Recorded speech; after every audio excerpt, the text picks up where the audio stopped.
እስቲ ዛሬ ስለ ውሊንግ ሚኒባሶች እናወራለን። እነዚህ ውሊንግ ሚኒባሶች አሁን ማርኬት ላይ በጣም በብዛትና በስፋት እየታዩ ይገኛሉ። ከፕራይሳቸው አፎርደብል ከመሆኑ አንፃርም ተነስቶ በጣም ብዙ ሰዎች እነዚህ 14 ሰው የሚጭኑ ተሽከርካሪዎች ሚኒባሶችን መግዛት አስቤያለሁ የሚል አይነት ጥያቄ ጠይቁኛላችሁ፣ በተደጋጋሚ ትደውላላችሁና ለአብዛኛዎቻችሁ ነው ለሁላችሁ መልሰው መልስ ተሽከርካሪው 14 ሰው ትክክል መጫን የሚችል አይደለም፣ ቴክኒካሊ ግን ችግር የለበትም የሚል ድፍን መልስ ነው መልስላችሁና ዛሬ ለእናንተም ይሁን ሌሎችም ይሄን ተሽከርካሪ መግዛትም መጠቀም ለምታስቡ ሰዎች ጠቅላላ መረጃ እንዲሆናችሁ ነው ይሄን መረጃ እያቀረብኩላችሁ ያለሁት።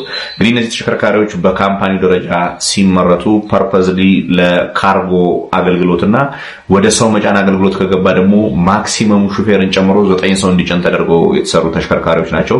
በካምፓኒ ስፔሲፊኬሽን ደረጃ በ9 ሲተር፣ 6 ሲተር እና 2 ሲተር ብሎ ነው ካታጎሪ አድርጎ የሚያስቀምጣቸው።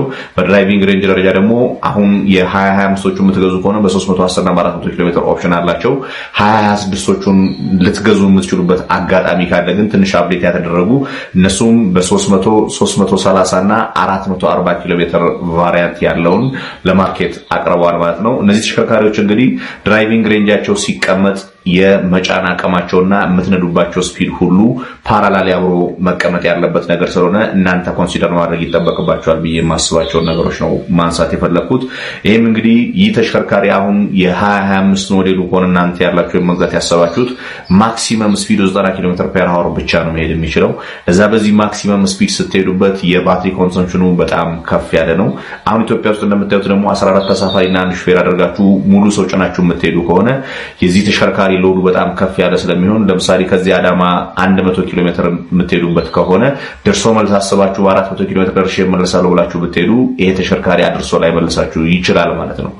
ምክንያቱም ምንድነው በተለይ ለካርጎና ለሰው መጫኛ ተደርጎ የሚሰሩ ተሽከርካሪዎች ሎድ ስላለባቸው ሎድ ሲጭኑና ሳይጭኑ ከቨር የሚያደርጉት ኪሎ ሜትር ልዩነት አለው።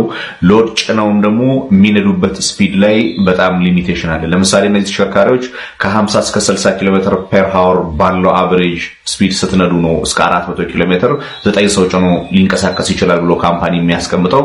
ነገር ግን በጣም በተለያዩ ምክንያቶች ይሄ ሬንጅ ትክክለኛ 9 ሰው ብቻ ጭኖ ቢንቀሳቀስም ሊያጠር እንደሚችል ይጠበቃል።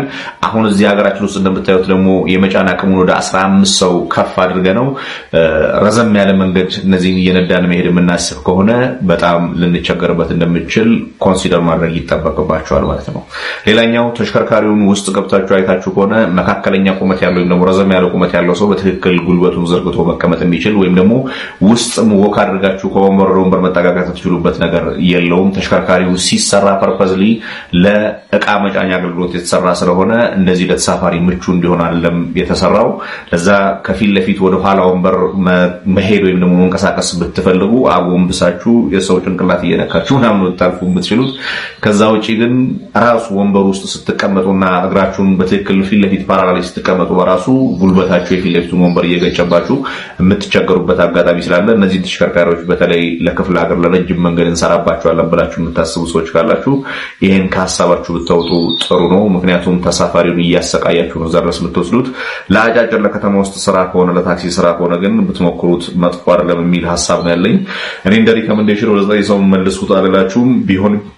ቢሆን አንዱ መስመር ተቀንሶ መኪናው 11 12 ሰው ብቻ መጫን ቢችል የተወሰነም ቢሆን ሊያንቀሳቀስ እንደሚችል ግምቴን አስቀምጣለሁ። በትክክል ሰው ለመጫን የተዘጋጁ ተሽከርካሪዎች እዚህ ከተማ ላይ አሁን ከምታገኟቸው ውስጥ 2 ተሽከርካሪዎች አሉ። እነሱም በላይ ነክ እንደሚገጣጠማቸው ሚኒባስ ተሽከርካሪዎችና ሌሎችም ድርጅቶች እንደዚህ የሚያመጧቸው ጆሊዮን የሚባል የቶዮታን ቫን የሚጠቀም እስከ 23 ሰው ድረስ መጫን የሚችል ተለቅ ያለ ሚኒባስ የሚጠቀሙ ኤሌክትሪክ ተሽከርካሪዎች አሉ።